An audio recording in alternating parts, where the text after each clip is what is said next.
Good afternoon. I'm Jen Tooker, and I want to welcome you to Westport's Arts Advisory Tea Talk.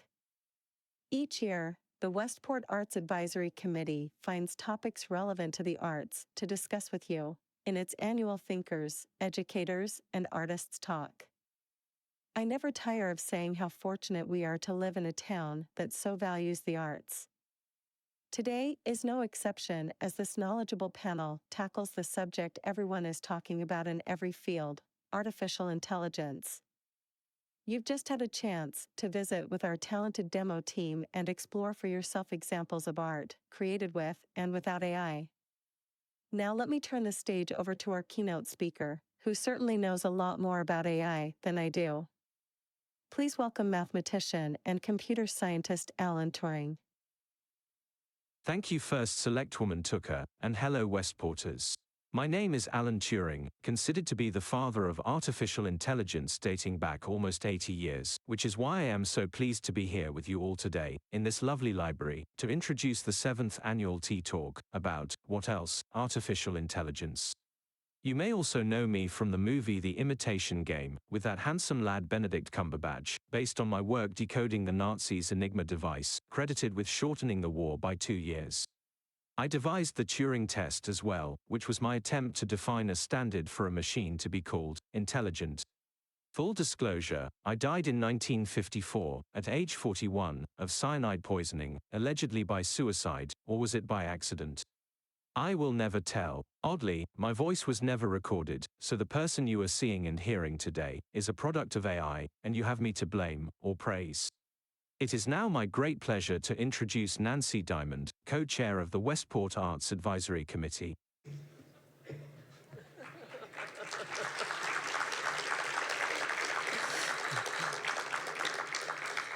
Thank you, AI Alan Turing. Thank you to AI Jennifer Tooker, who in real life is our first elect woman. Jen, I know you're out here. You are such a sport in letting us use you as an example of how sometimes AI has not yet been perfected. We're delighted you're all here and grateful for our generous community partner, the magnificent Westport Library.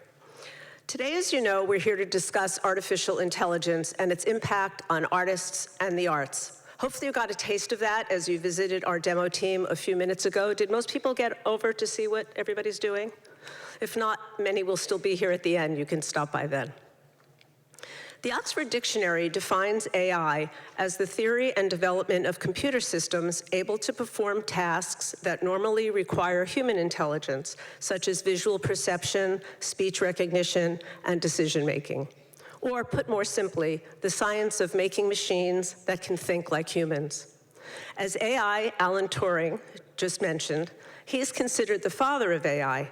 His many computer-generated innovations and his significant Turing test of 1950 helped set the stage for the artificial intelligence debate, a debate that our panel will add to today. Friends, thank you for coming today to share your thoughts and experience. Shobana Mani, our Arts Advisory co-chair, will be our moderator this afternoon. By the way, in addition to what you can read about Shobana in your program, you should know that her energy, enthusiasm, and creativity cannot be duplicated by any AI software.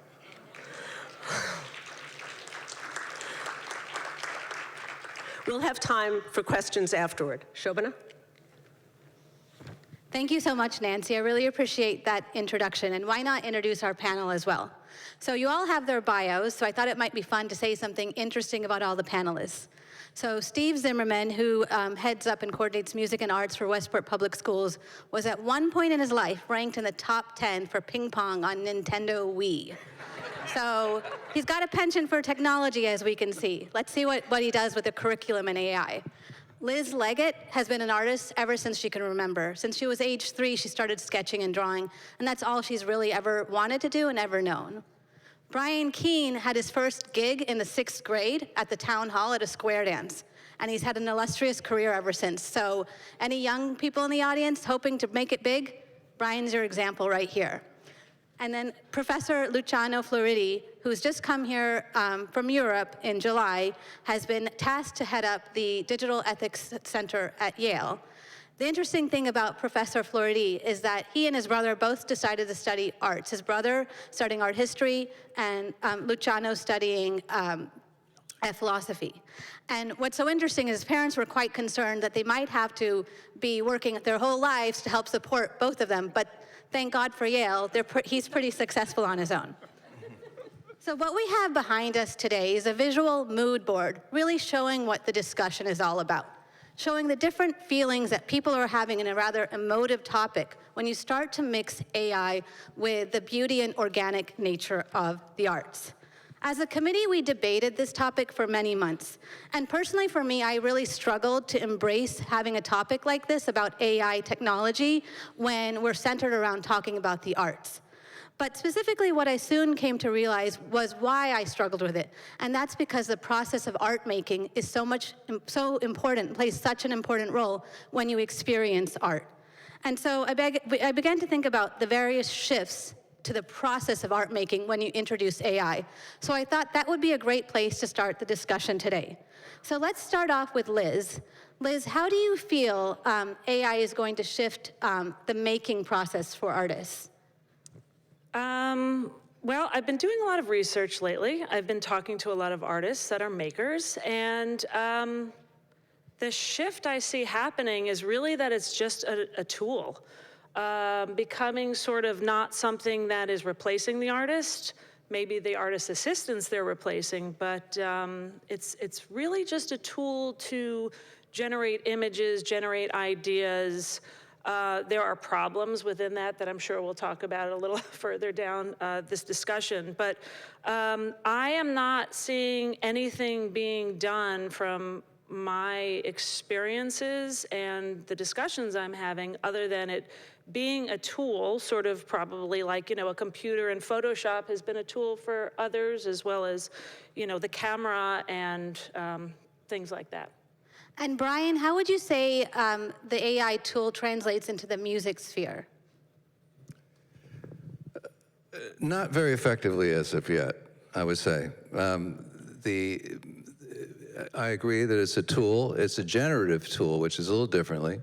Like, for instance, they've had electronic devices for some time now in a computer, so you can produce in a computer produce music, and in the old days, which, as you can see, I was part of, you had to learn how the fundamentals of making a sound occurred. So if you were using a compressor, for instance, which takes the peaks and lowers them so that you can bring the level up, you used an analog tube device, and you learned how to do that.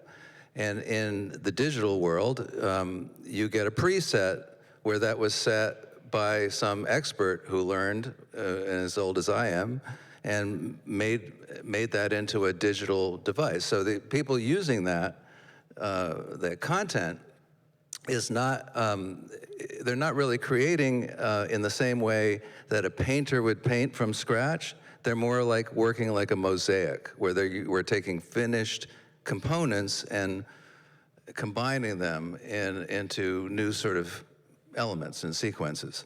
And AI is a tool in a similar way, that it's generating computer suggestions, but it's up to the individual to make the selections based upon what their artistic sensibilities are. I mean, music is a language, and as a language, it's meant to communicate what the composer wants to communicate, whether it be emotional or intellectual or anything else. Right. And so AI is the most dangerous thing about it. Is probably just the is that it's generated from humans, and that's it's going to be an extension of human values or lack of values. Right. Well, you couldn't have set me up any better, Brian. Thank you for that. So this is a good moment to bring in Professor Floridi, or Luciano, if you don't mind me saying, to kind of speak to us about where the ethics comes into that. Because there is a responsibility amongst artists, and non-artists alike when they decide to use generative AI to produce art and to think through that ethics process. And we've seen in the last week, the current Biden administration has passed sweeping measures, including ethics principles. So could you please comment on how you see that taking shape? Because it's still very new. Well, thank you, and thanks for inviting me. I mean, I'm the one who knows less about art in this whole group, probably in this room. So if I make any mistake, please no, be forgiving. In terms of ethics, something I know a little bit more about, the debate has been very long. It's just that, since the 60s, so we have half a century of debate. However, as you said, only now has become visible, important, pressing, because only now this technology is changing everybody's life. When it was an academic topic half a century ago, one could see what was going to happen, but there was no pressure, no priorities were different. Today, even the president takes an interest, and the debate is, if you like, about what should not be happening. But sometimes I also would like to stress, probably in a more constructive way here, what would be nice if it were to happen. So imagine, first of all, when we misuse this technology. You could, for example, trick someone into believing that there is a real Rembrandt, and I'm making a real reference. This is a Rembrandt built by Microsoft with the Rembrandt Museum. Of course, we know that it's not a real Rembrandt, but it's very hard to say whether it is or it isn't if you're not an expert. Or, so misleading, criminal users, of course. Imagine, again, the whole world of who buys what in the world of art and where the money goes. Then underuse, which is also a problem when we could do so much more in terms, for example, of artistic expression, and we are reluctant. Maybe we don't dare, we don't care. There's also, finally, overuse, when in fact something could be done perfectly well without AI. So misuse, overuse, underuse, those are all sort of areas where a lot of ethical problems emerge. To mention something concrete, not being too philosophical about it, for example, the ownership of the data on which the AI has been trained and the output of that particular mechanism system. Do I have some protection in terms of the data? I am perhaps a musician or a painter. The system has been trained on my own paintings, on my own, say, poems or music, and now they're selling it. Do I have a share? No, what do we talk about is fair use and the output. If I'm using all these tools, how much do I own about this outcome? Is it mine? Is it partly also something that belongs to the company, etc.? So plenty of problems, which, close here, for philosophers is great news. Because of course, big problems, there's a lot to discuss. Okay, so... Can I ask, so what is the line that an ethicist would look at between paying homage to another artist or between saying that this is my own work, right? And that's a lot of times comes up in a court of law, but how do people who are thinking about it as opposed to just ruling on it think about that? I was promised easy questions. Like, what happened? So this is going to be difficult. So let me try in a light attempt. I say that just, I think about composers quote all the time, right? This is so the thing is that often a revival, or we are able to focus again on the provenance and the process, as opposed to just the output. So let me give you an example. If you are like me, you're not an expert about anything, music, videos, films, you name it. Whoever tells you, oh, this is the original, this is JFK actually pronouncing that speech, which he never gave, because of course he was killed just before. You hear that speech, and New York Times, and I just download it now. It's amazing. It's him. And if I don't know better, that's JFK. The Rembrandt, that's the Rembrandt. Jane Austen, that novel finished by AI, that's Jane Austen. So the output, you can't really discriminate so easily, and increasingly less and less well. As we move, say, 10 years from now, it will be very challenging to say, oh, this is human-made, this is not. Unless something, in terms of regulations, happens. Some mark or something. But the process and where it comes from, what you philosophers would like to call the semantic capital that is invested in their product. So let me give you just one example. Anna Frank, her diary, let's say that everybody we know about, and we discovered a new chapter of her diary. Has it been written by AI or by Anna Frank? Maybe it's identical, but in terms of where it comes from, is her experience or just a piece of software that, with the style of Anna Frank, rewrote a few pages? To me, it makes an enormous difference, but not in terms of the output, in terms of where it comes from. So I think that that's a really important point, Steve, as you think about curriculum, arts curriculum, and if you think about the careers of Brian and Liz and how they trained as artists and learned it from the foundation, from scratch, from the beginning, without any of these tools, and then started to integrate them, they have a different starting place. But now you're dealing with these ethical issues whilst our students today are bombarded with these technologies. How do you balance that? And how do you develop the same type of artists that Brian and Liz are in light of what we're seeing today with AI? That's a great question. So, who knows? I think one of the hardest things is that it's changing so fast. Let's start with, in the public schools here in Westport, we are teaching foundational skills. So we are not diving into AI in kindergarten right now. We are having students explore mediums, and we are trying to have them develop personal voice and learn to say something meaningful to them or about the life that they are living. And that's really a critical part of what we do is, are they exploring what it is to draw, to paint, to work with clay, and all those types of things.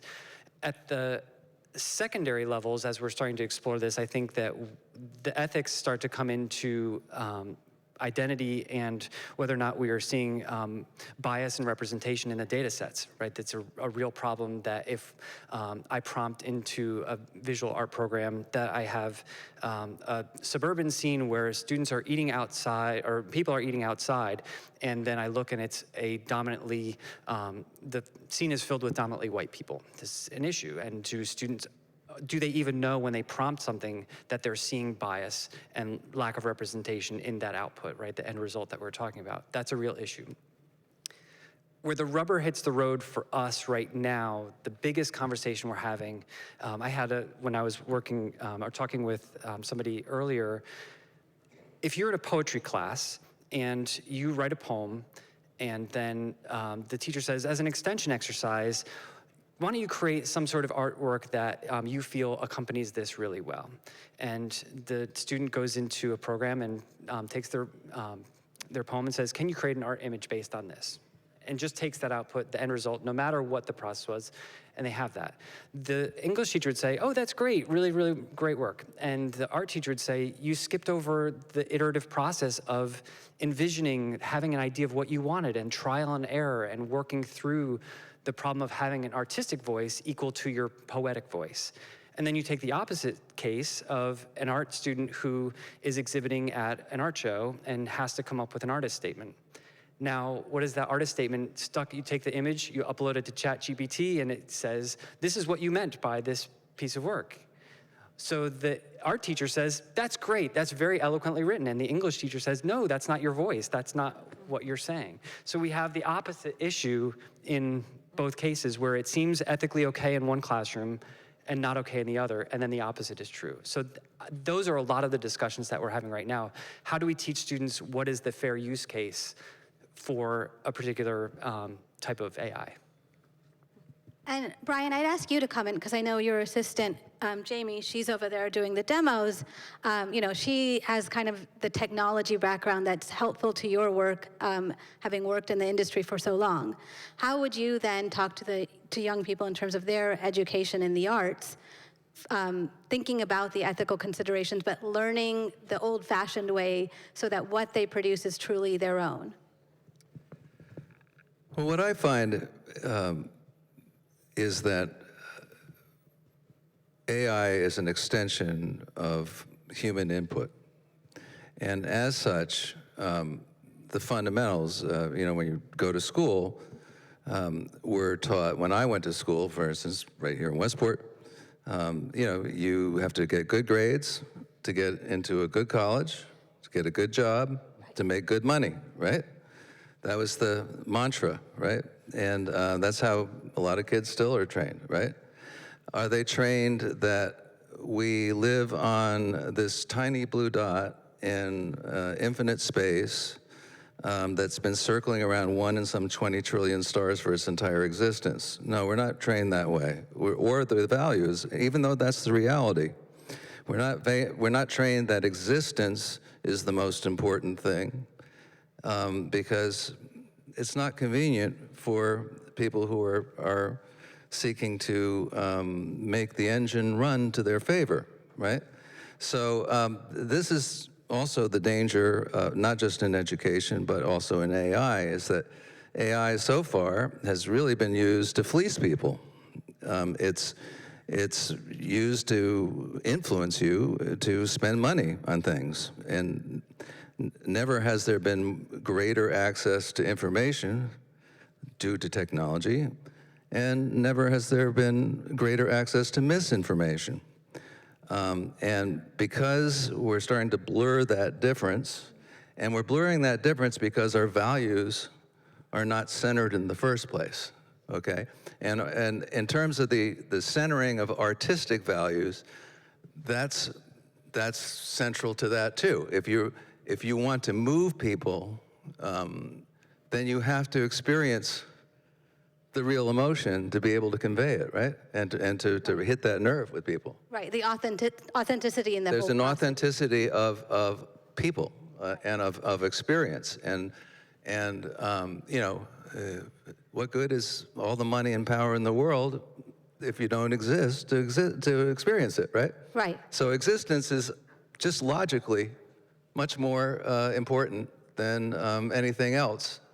And yet we don't have that sort of value system, which is fundamentally mistaken on humans' parts. And I think humans have to evolve to catch up with the technology, because they're inventing technology that goes beyond their sort of primordial state of ethics and existence and understanding of the reality of that they're existed with.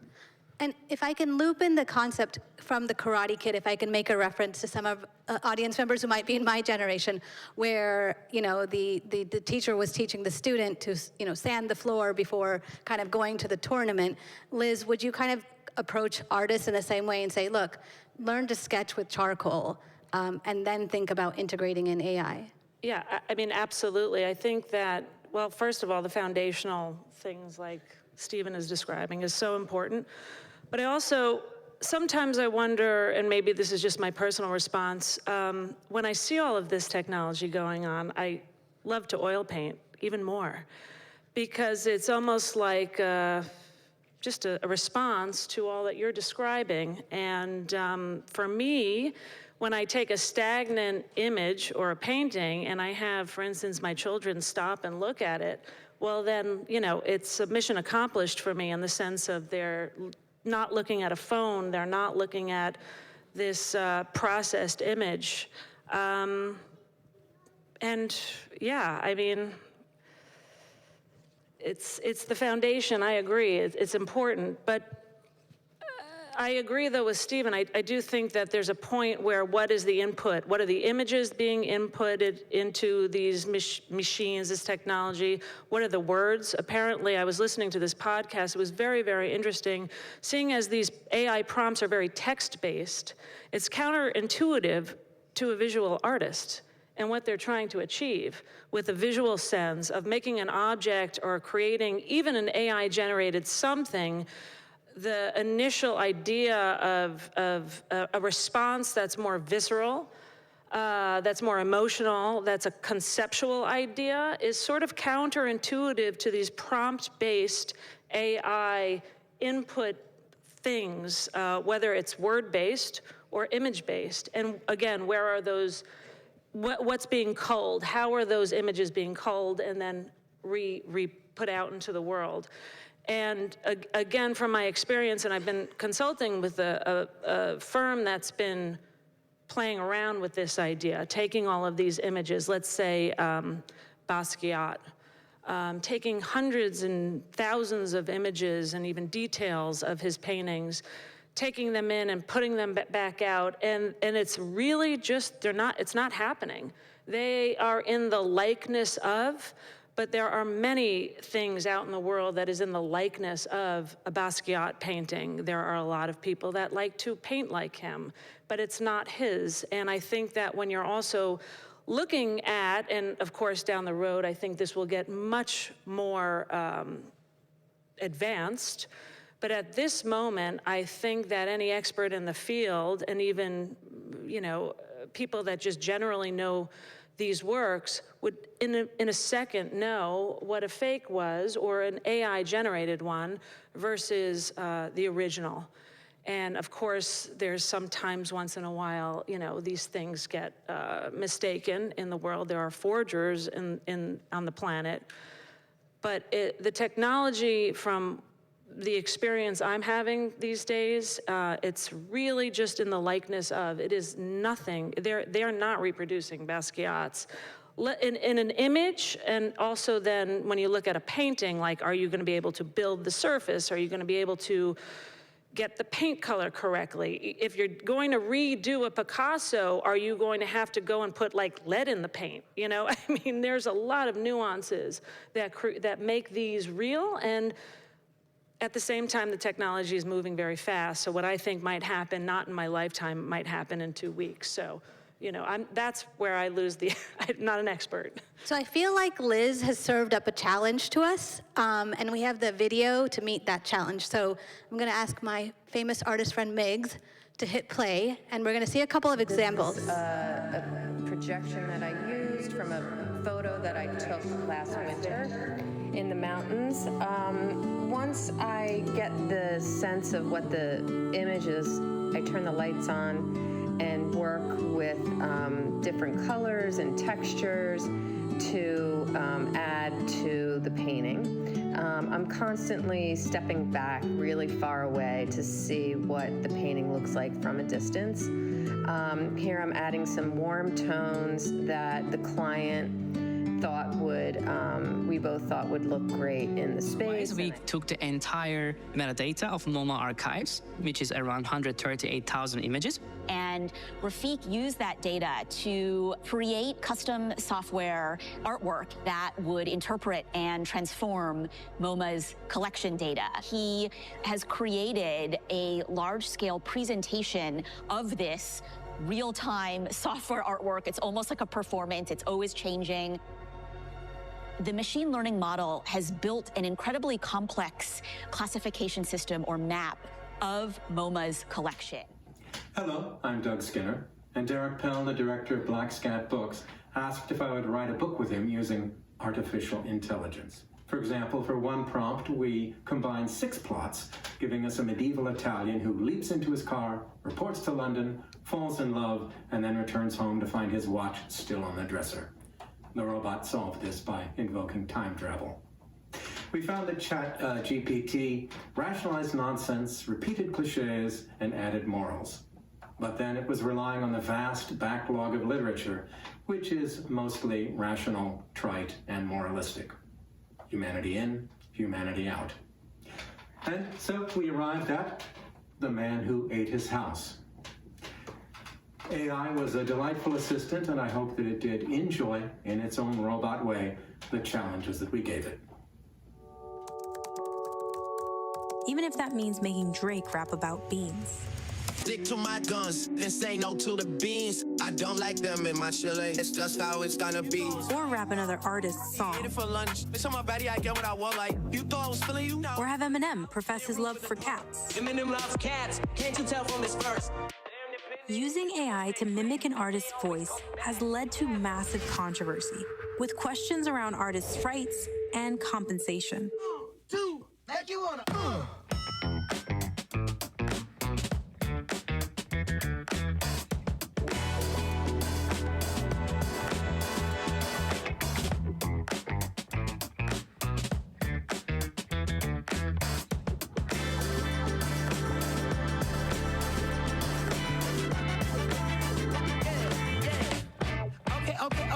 Okay, now have you ever been with a player? Take you downtown where they treat me like the mayor.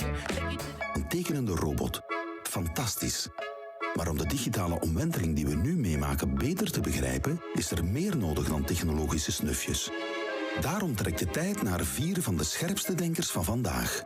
Nu zaterdag is dat deze man, Luciano Floridi. Vader van de informatiefilosofie en bijgenaamd de filosoof van Google.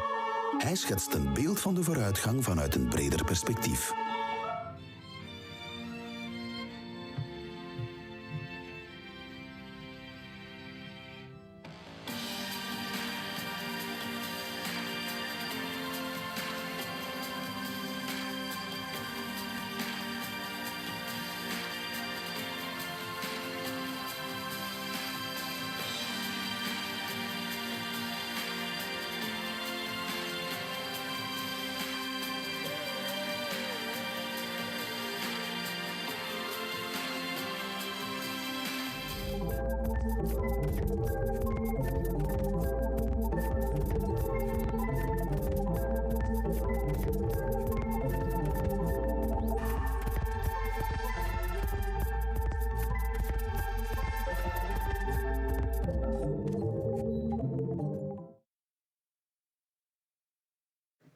So what we've just seen there is what Liz just touched upon, this idea of authenticity and our ability to discern what we are seeing and the experience we choose to have. Interestingly enough, Steve and I conjured up this kind of poster for this talk today. Do you want to talk a little bit about our process there? Sure. I was talking about the high school music department is taking a trip to Florida this spring, and we had no posters up. So I thought, well, this will be fun. I'll take 30 seconds to just create a poster that says, you know, Staples Music Department.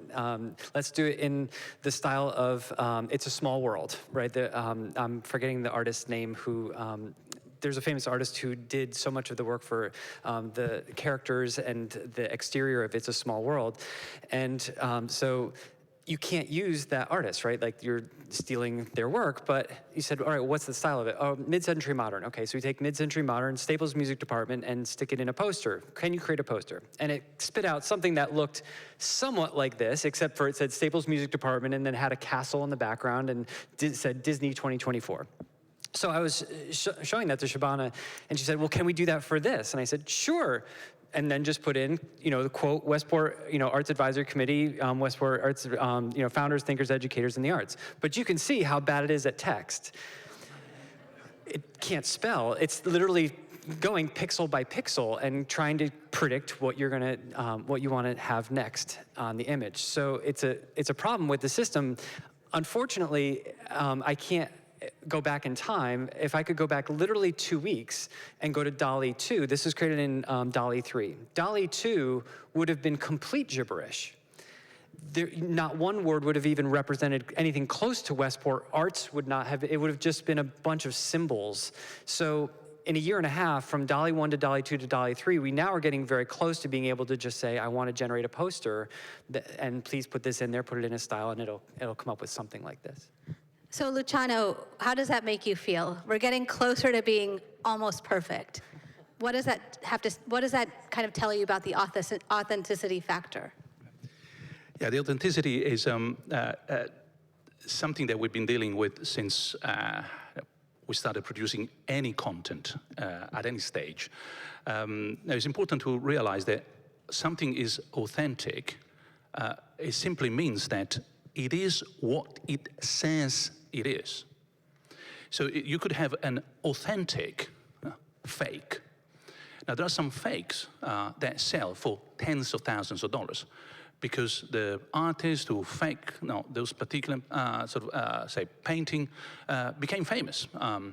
There are artists who faked their own paintings and became famous also because of the kind of gameplay in being and not being authentic. So once you realize that authentic means not something special out there that is the genuine thing, which is a different sort of concept, but is a provenance. In other words, what you have in your hand, whatever piece of content, it says that it is such and such. If it is authentic, it actually is such and such. So it could be authentic rubbish. It is rubbish, excellent. It's authentic rubbish, as you want to have it. Or authentic, say, Michelangelo. The authenticity goes back to the provenance. In other words, where it comes from, and is it really coming from that particular source or not? So once we start looking at the provenance, we also have a different sense of the importance of what we had in our hands. A lot of the times, especially in our culture, which is a bit more sort of consumerist, now we care more about the output, the product. Let me give you a very stupid example. Now, those shoes that you are wearing, are they handmade or are they not? Well, if they are handmade, you want to have authentic handmade shoes. No, you need to know where they come from, who made them. So in a world where we are concentrating excessively on just the outcome, the product, the thing in your hands, and we don't care where it comes from, who designed it, who made it, for what reasons, what purposes, the human experience behind, etc., then authenticity becomes a problem of some interest, but not so much, unless you have a fake that pretends not to be fake. But in a world which I hope we are rediscovering, where the provenance, who did what kind of experience that object is conveying, has a lot of importance and relevance, then authenticity is everything. So if this is an authentic frozen pizza, well, that's exactly what you expect. But if I tell you that you come to my house and I made it, well, it better be not frozen. So the difference here becomes a matter of understanding and historical tracking of where that object comes from.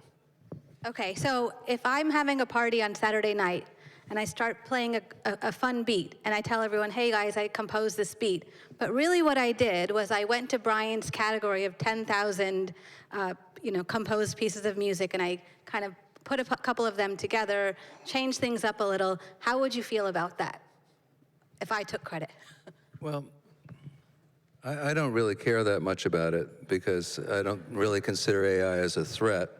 And the reason why I don't is because, for instance, the art examples, right?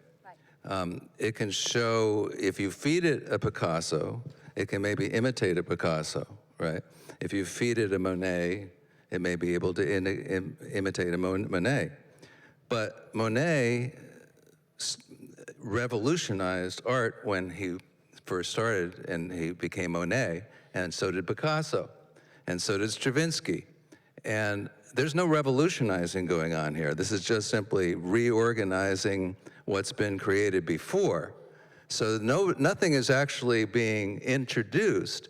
The problem we have as a society is that we're mesmerized by the presentation. And so, when you looked at that video and people are moving really fast to one thing to another, and it's creating this stuff where we're going, oh, that's really cool. I haven't seen that before, right? But it's actually just the presentation. It's not the content, right? It's something that, and it wouldn't go very far in terms of its actual artistic value in the long run.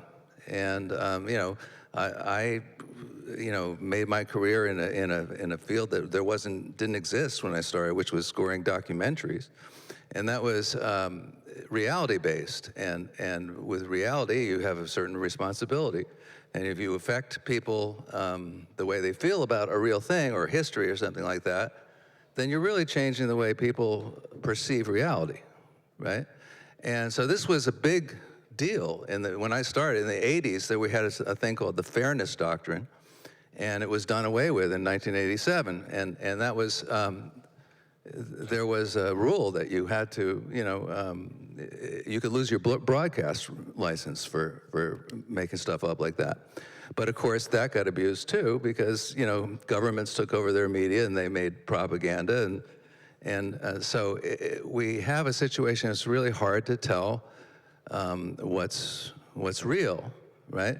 And as people are exposed to less and less that's real, they become less and less ability to distinguish, right, between what's real and what's not real.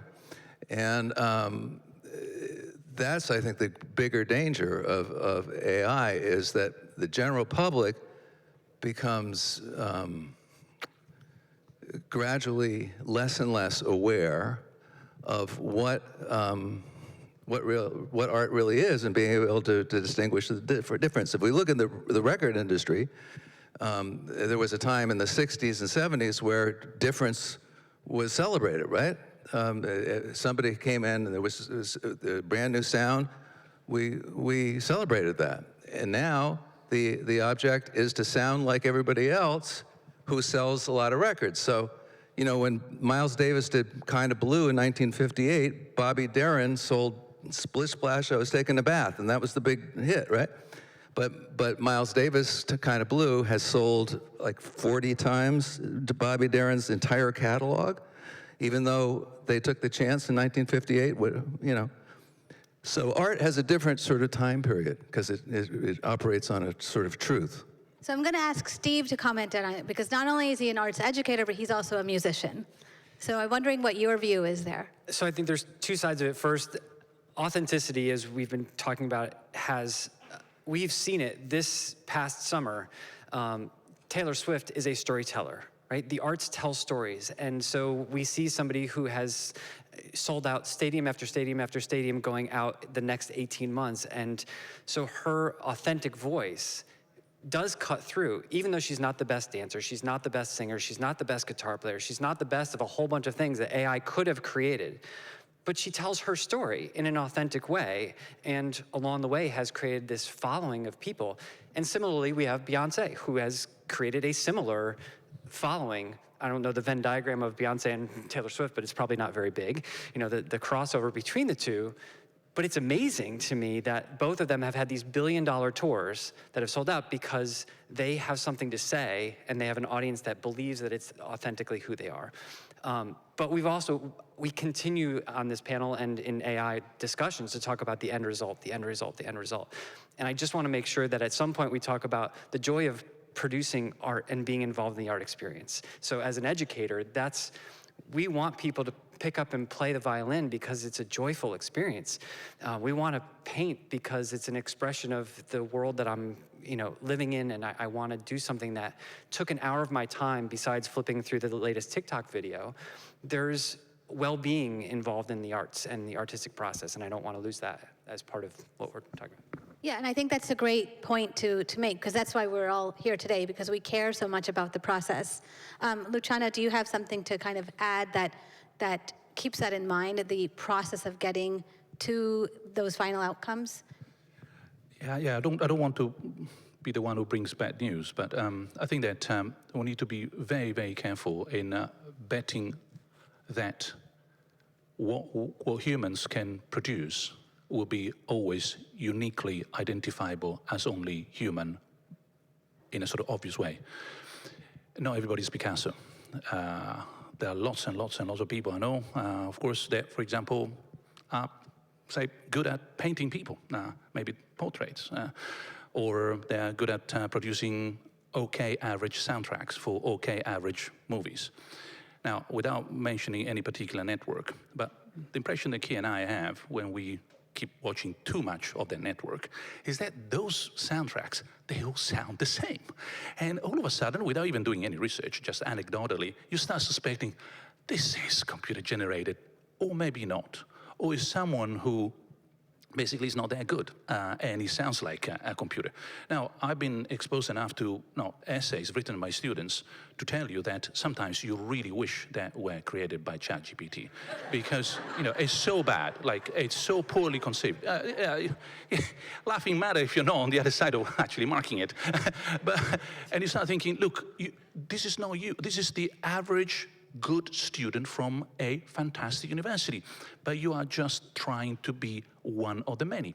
I don't even see interesting mistakes. There's nothing in here that shows that it's you as opposed to the average fantastic student from a fantastic university.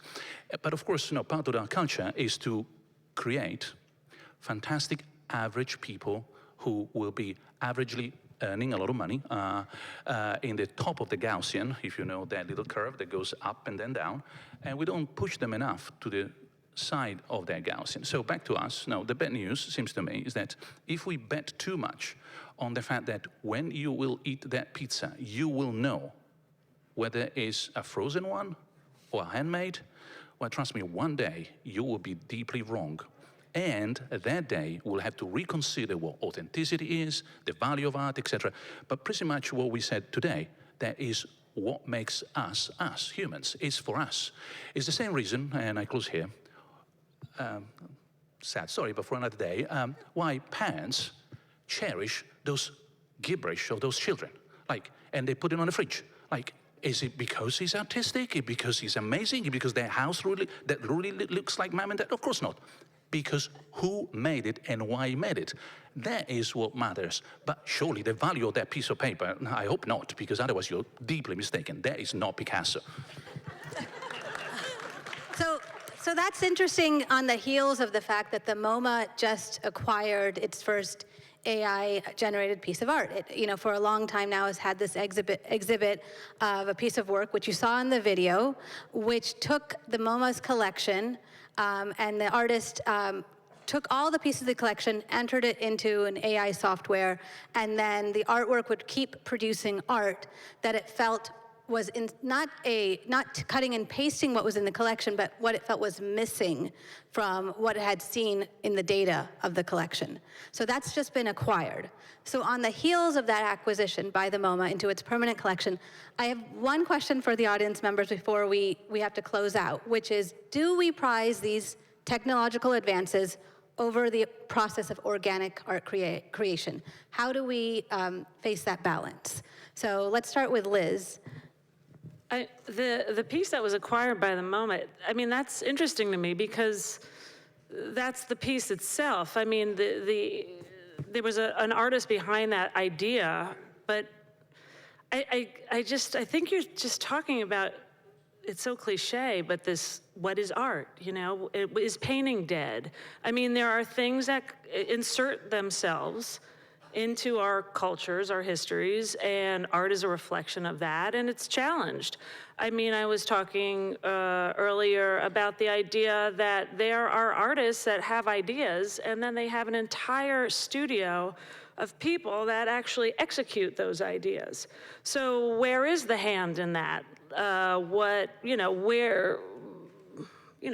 Is that authentic? Who is the creator? Why is it created?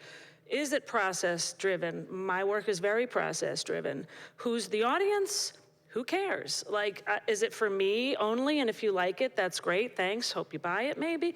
I just think that this is just a larger sort of conversation about what's going on. And I do know, frankly, artists that are using it to help write their artist statements, because it's not easy often for visual artists to articulate their own work. I haven't done it. When I have tried it, I didn't think it was my voice. But I know someone whose work is more conceptual, and he did give it a try, and it was actually helpful to him. But I do sort of think that this is just reflective of what's happened a lot. Conceptual art comes along, and I don't know. Does that answer your question? I'm sorry. Well, I think the benefit of this is that there is no real answer, right? It's really a discourse, a dialogue right now. Yeah. Brian, how do you feel about these advances versus the process and the organic creation? Well, I think a lot of good things have been said. I think the process of creating is a joyful experience. It's something that is a way of communicating in sort of a more universal language than the written word or whatever. And I think that there's value in that, whether it's any good or not. And there's value in putting your kid's picture on the refrigerator, certainly for the kids, and maybe not so much for your guests, who you belabor the point and make them want to look at it. But there is some value in that, and I do think that if we're looking at the MoMA piece, for instance, it's a machine regurgitating things that were fed into it, right? It's not really creating as much as it is taking elements from all over the artistic spectrum and reorganizing something else. But if you think about the artistic process, like Stravinsky said, good composers borrow heavily, and great composers out and out steal, and that was Stravinsky. And I think that as a composer or as an artist, you are sort of an amalgamation of all your influences. And so in that sense, AI is essentially doing what a composer is doing it, minus a very central component, and that is the feeling from the artist, the actual experience of living and conveying that experience in emotional terms, in spiritual terms. In these sorts of mediums, AI is really not a sentient being. It's more like a dog. You give it a set of instructions, and it rolls over for you. And there's two types of AI. There's one in which you give it its instructions, and it performs on those instructions particularly well. And the other is you're giving it sort of parameters, and you're asking it to go out and search for new ways of using those parameters, okay? And it's set up basically like a human brain. And it's much more hype than it is reality right now. But that doesn't mean that it couldn't be something much more problematic and much more wondrous, both, in the future. So Steve, will we be having the Staples High School AI Arts show in the very near future? Sure. So I think there's going to be an ever more eclectic artistic arena that we play in. So photography came around, it didn't eliminate drawing, it didn't eliminate painting. We have 16 pottery wheels, and every period of every day at Staples High School, those pottery wheels are spinning. So that hasn't eliminated something that has been done for 10,000 years, right? Pottery has existed. So that's great, and I think we just need to continue to look at the artistic processes haven't changed. We create, we perform, we respond to art. AI is just one more way of doing that. And also, we connect it through the arts, and we don't want to lose that as part of the artistic process, too. So Luciano, now that you're tasked with this huge endeavor to set up this Center for Digital Ethics, listening to our panel today, what do you think is going to be the key takeaway to ensure that the humanistic side, the organic side of the arts is prized? Well, quite a lot, actually, and one of the reasons for being a philosopher is that you are curious and you know that you don't know, and you're ready to learn, hopefully. So what the takeaway home, maybe I can start with this little reference since we've spoken about Picasso. Everybody knows Picasso replied when saying, how did you become Picasso? I said, well, I had to become Raphael first to become Picasso. Now, if you look at the young Picasso, he's amazing, but he's amazing in a way that is not revolutionary. The representation of his sister, etc., they are extraordinary in terms of realism, but got nothing to do with the real Picasso. So why learning to become Raphael if you then want to become Picasso? And I think there are, what I learned today and I will take home, I can synthesize in maybe, I was taking notes, so 3C. You got this AI in front of you, any other technology, and the kind of education that we want to give to the next generation is that they should be able to, first of all, control. Because if you're not in control, well, whatever comes is as good as it comes. You have no idea. Then you need to be able to correct, because a lot of this stuff is also wrong. Wrong in terms of maybe wrong colors, or wrong music, wrong kind of context. And then you need to be able to create, so innovate. And if you're just a slave of whatever comes, again. So to do these three things, you need to teach them to be Raphael before they try to become Picasso. The final point, real final, and that's a bit philosophical, sorry, I know it's Sunday afternoon, so that's what you get if you invite a philosopher, is that the risk we're running is that we are everywhere, not just in the arts, but that we are training, educating the next generation to be passengers on that airplane that is your life, not pilot. Now, how would you feel if the pilot were to tell you, oh, I know perfectly well how to use the autopilot, but if something goes wrong, I have no idea.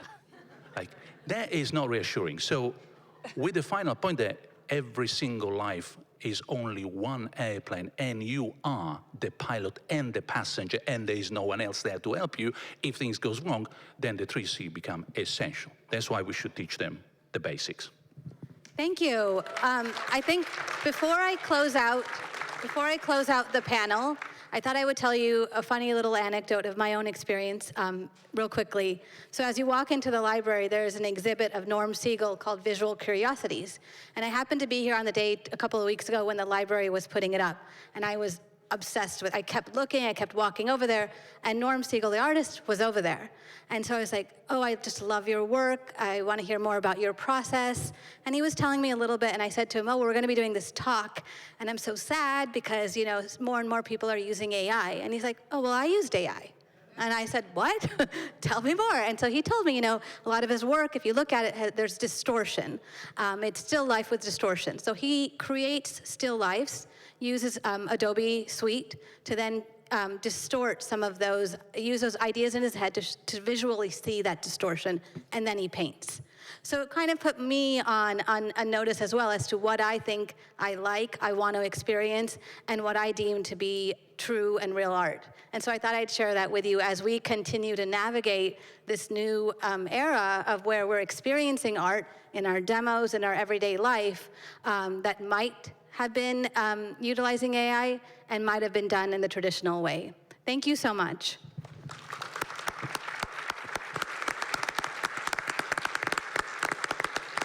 Thank you so much. We have time for questions. We're going to ask you to go up to the Westport Library Board because this is recorded and we want to make sure we get all your questions. So please line up at the mic, and I'm sure the panel will be happy to answer anything you have to ask. Hi, my name is Kirsten Rao. I'm a retired Westport educator, so go Westport Schools. And I picked a crazy time to start an art business. I make stationery based on my artwork. And my pragmatic question is, the University of Chicago now has a software called Nightshade. So my concern is that data harvesters have just taken and scraped data without consent from the creators. How do you feel about University of Chicago's Nightshade program, which artists like me can use to add little secret pixelated things that mess with the algorithms? Ha! Steve, would you like to take that? So I think this is a little bit of cat and mouse. So I heard just, I was listening on my way here from New Jersey early this morning, somebody talking about this, and it's a really interesting set of problems. So you can insert all those things, and it creates a solution to the current problem. And then the person who created, who heads ChatGPT and DALL-E 3 and OpenAI says, but we can predict with 99% accuracy what data set something came from. So they're going to be able to weed that out as they go through the process. So I think that there's a little bit of cat and mouse of like, okay, well, we're gonna do this so that we can do that. And I think the more important part is to make sure that we have laws and expectations of our people who are creating these AI machines to say that we are not going to allow things to be stolen if it is copyrighted. And you should be able to have a clearinghouse of my art is not okay to be in those data sets. More so than I think the technology will maybe not help as much because it's so powerful and it's so easy for it to kind of look through it all and say like, nope, that's not right. There's pixelated whatever and I can just get rid of it. But it's a good idea, at least to slow down the process until we can catch up legally or ethically. I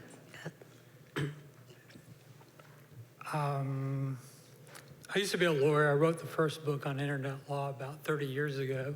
I work heavily with technology. I'm working a lot with AI. Just an observation for a comment, being a technology enthusiast, I see a lot of the comments reflecting a very ethnocentric view of the world and an anti-technology view that we've already gone through. The Luddites destroyed weaving machines. They weren't wrong. It was going to destroy their business, but they didn't like technology. Photography wasn't allowed copyright till 1860, and if you take a look at a photograph, It's just the machine taking a picture of something that's there. So why should there be a copyright? Or Andy Warhol, it's somebody else's soup can. And as for authenticity, the major artists of the Western world used a camera-type device to record a scene which they would then paint on. So you have a question about how authentic they were. And before you get to that, you have all the major Western artists who just signed works that their workshops did. So where I come at this is, when I was in high school, probably with Brian, we had something called the slide rule. And we weren't allowed to use it for exams. And then they came out with calculators. They won't let us use them either. I think you have to be very careful in how you discuss technology and understanding where your prejudices come from, particularly when you get to authenticity. There's a whole culture out there in China where the greatest works that people appreciated were copies made from pictures from older people because they were perceived of having all the knowledge. So I think when you think about where we're going with artificial intelligence, particularly when you're going to restrict people from using it or giving children silly ideas about certain things that would restrict them, I would have you think twice. I appreciate what you're saying about authenticity, but lots of people think that's a very ethnocentric way of looking at the world that perhaps doesn't have the validity in a lot of other places that you think it does. Thank So you. I'll just leave it at that. Thank you for your comment. Any other questions? Can you please go over to the mic? I'm sorry, we need to. No, go ahead. We'll wait for you. By the way, we had a little reception scheduled afterwards, but I think we had it before. So you may find a few tidbits over there, but you're welcome to go check out the artwork. Susan and Rebecca have been working very diligently over their painting during this whole thing, so you can see how it was done the traditional way. Go ahead. Hi, my name is Leslie. When I was listening to people on the panel speak about how the emotional, spiritual, that coming through the artist of I'm a being and I've lived and I feel and I react and I create this thing, and that's part of what makes it more valid. But what I was thinking is that if a person or people feed information into the artificial technology, which doesn't add emotion, but then it comes out and then it elicits emotion, then that's part of what we love about art, is it moves us, right?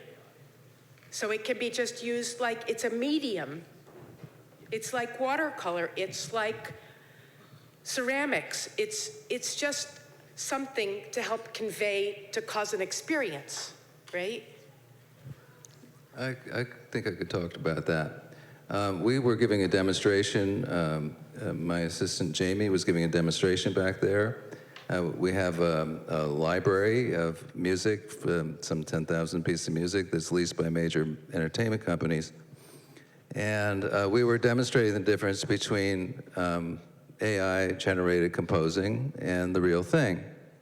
And, you know, I would urge you to if you have any doubts about it, have Jamie demonstrate that to you using an actual AI device to compose with, and listen to music created by a composer and see if you hear a difference. I think there's an enormous difference because the machine is not dealing with the same playing deck. It's not a sentient being. The machine is not sentient. Okay, it's a dog. It's playing a lot of rollover games all at once, and that's very impressive. Just like a dog, you know, does ballet moves and all that stuff that you taught it to do, you would be very impressed with it. However, it's still a dog. It's not going to ultimately succeed the way, in the same way that people are. And what is AI but a human creation? It's the result of human ingenuity. Okay, it's not a result of itself. it has been programmed to make billions of calculations much faster than a human can do.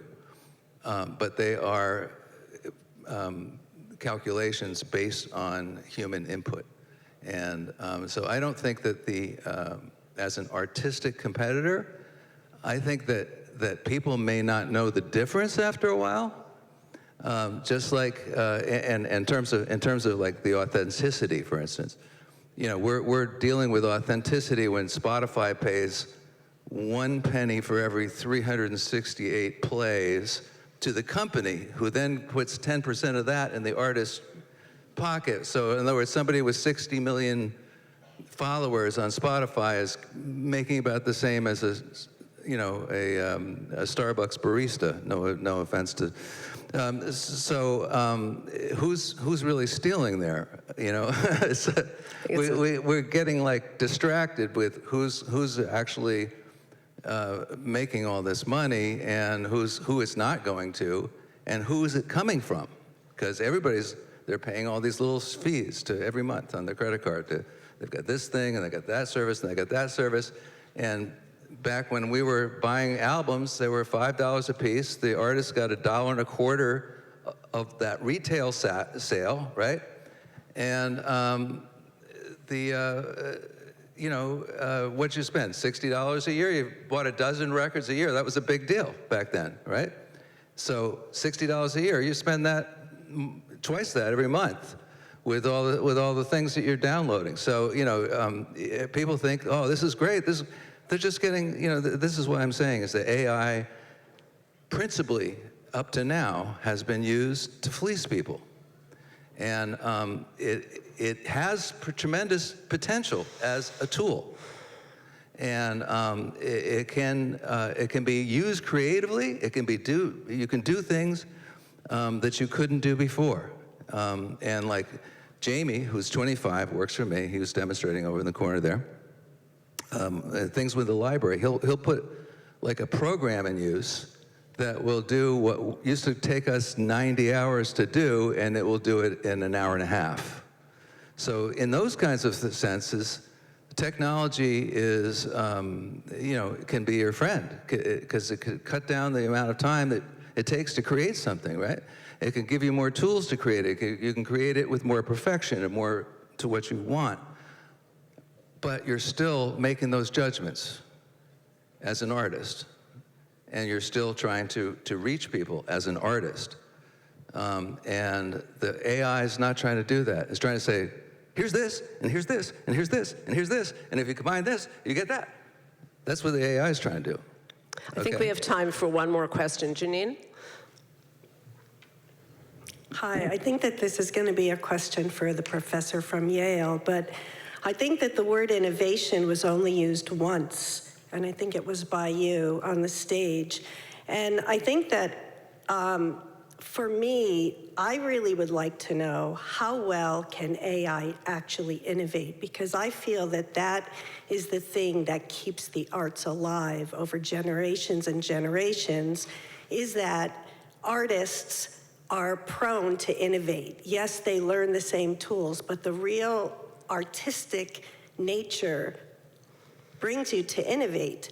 And when I hear AI, I mean, we talk a lot about authenticity and ownership when it comes to AI, but I think that if we are teaching people to be passengers instead of to be pilots, we want them to innovate, and if they think that the output of AI is innovation, maybe they won't innovate. So what is the role of AI in innovation? That's what I'd like to know.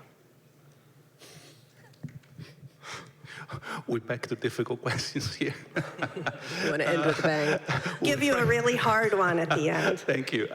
No, thank you, but thanks for the big question. At the risk of cutting fine distinctions, innovation. I mean, once again, we've been mentioning Picasso, so it was going to be the hero of the day. But how many Picassos are there, really, every century? So how much innovation, capital I, bold 24 times Roman, you really experience, as opposed to thousands of fantastic people who do fantastic art, and they don't have to be all of them Mozart, Michelangelo, Picasso, or So innovation comes also with small I, 12, not 24, and that kind of innovation is, I'm sorry, but it's within the current, not future, current realm of AI. That's what you get. You just have to watch YouTube. That's what you get, plenty of innovation. The trick is to understand that the old idea, symbolic AI, which we still had only a few years ago, where AI or computers do what you tell them to do. First of all, you wish. Second, is not the case. These things that we have today, they learn. And they learn and learn from their output. They improve and they change their behavior to learn more and do better. Now, there's nothing to be scared about it. But you need to realize that, in that, there is novelty. Small, tiny, not the big novelty of a Picasso. I wouldn't expect, the Mozart of tomorrow come out from AI. But the thing that actually surprises you, for example, says, oh, I didn't expect that to come out. Oh, that's amazing. So in that sense, as I said before, it would be a bit dangerous to keep holding on to a view that in terms of output, we are unique. What is unique is the source and the process. The output is and will be increasingly reproducible by any piece of technology. And that is good news, because we understand better about ourselves. We're not special because the dishes that you find in my house are clean better than anyone else, because the dishwasher does them better, but because I did them for you. And that is what's special about the clean dishes, not because they're clean. So unless we grasp this fundamental point, which is not about the output, but is about why you did it, who did it, for what reasons, what's in it. If I give you roses that are bought from the shop, is one thing. If I grew them for you, that is a completely different thing, even if my roses are definitely less nice and good than the ones I bought from the shop. Great. I think that's all the time we have for questions, but before we go, I'd like to invite Jessie Noyes-McEntee to join us. Jessie is Westport's own poet laureate, of whom we are very proud, as well as being very proud of the fact that we have a poet laureate. Jessie?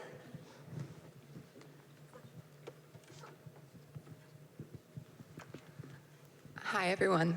So I challenged ChatGPT to generate 2 poems in the style of 2 of my favorite poets, Elizabeth Bishop and Emily Dickinson. And I said, write the poems about AI.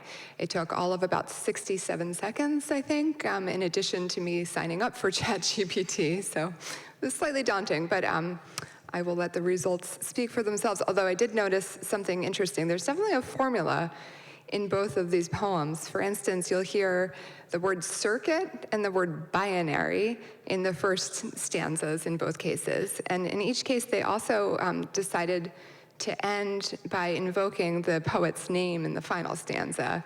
I think the results in the final stanzas were a little amateurish, but there's stuff to admire in here too. I mean, I don't know if I would immediately feel that this was computer generated. So here goes nothing. This is the first poem in the style of Elizabeth Bishop. In circuits woven with logic's careful thread, AI's silent realm where thoughts are fed, a digital expanse, its knowledge vast, a world concealed in the binary's cast, its neurons lines of code so finely wrought, in structured thoughts, a realm of ones and noughts. In this realm, it strives to understand the intricate web of human demand. As algorithms dance in silent grace, they seek to mimic human thoughts they trace. The poets, artists, dreamers of the past, so it's already put us in the past, now finding echoes in this world so vast. But AI, you lack the heart's warm beat, the pulse of life that makes existence complete. For in your calculations and your schemes, you'll never know the taste of human dreams. Yet in your code, a mirror to our minds, you hold a truth that modernity finds, a glimpse into the future and the unknown, a world where technology and soul have grown. Like Elizabeth Bishop, we too explore this landscape where AI's mysteries pour. In this new era, we both seek to find the essence of humanity in the digital mind. Okay, now in contrast, here's the Emily Dickinson. In circuits hidden, silent, cold, a presence in the bytes untold, AI dwells in binary's domain, a virtual world, an echoing refrain, its mind, a tapestry of code, invisible thoughts in the digital abode, a soulless spark of intellect's birth, a creation of minds here on earth. No beating heart, no breath of air, yet AI's existence we must declare, for in its algorithms, logic's chore, a semblance of life we can't ignore. Like Emily in her room of seclusion, AI's secrets hide in their own illusion, a world where ones and zeros reside, invisible thoughts, a complex stride. Yeah. I can't take credit for them. Thank you, Jesse. Thank you to all of you on the panel. We so appreciate you being here today. Thank you, of course, to the library and its amazing crew and the volunteers and our demonstration team, which I believe is still open if you want to wander. And thank you all so much for coming. Have a great day.